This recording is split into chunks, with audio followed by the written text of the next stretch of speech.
peux pas vous donner une réponse très positive à votre offre, je suis désolée.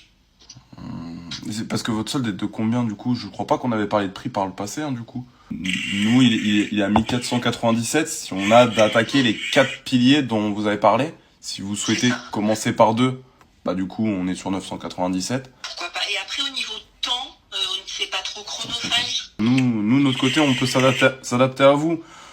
Dès lors que vous pouvez allouer 2-3 heures par semaine, je vous jure que c'est mieux que 0 heure.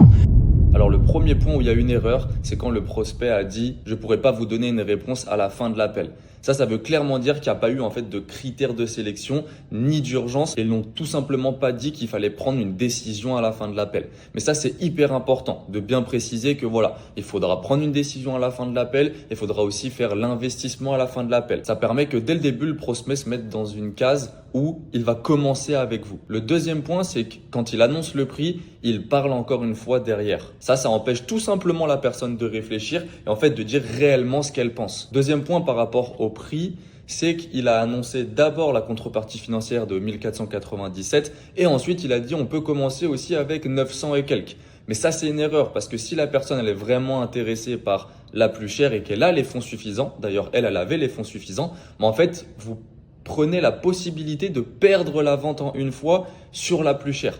Donc forcément, vous perdez un maximum de commission. Le troisième point, c'est qu'il y avait beaucoup de « Quand il savait pas trop quoi dire, il faisait et du coup, il paraît beaucoup moins convaincant. Puis, on dirait aussi qu'il sait pas réellement de quoi il parle. Et ça, le prospect, il le ressent directement. Et le quatrième point, c'est à la fin quand le prospect lui a parlé de timing.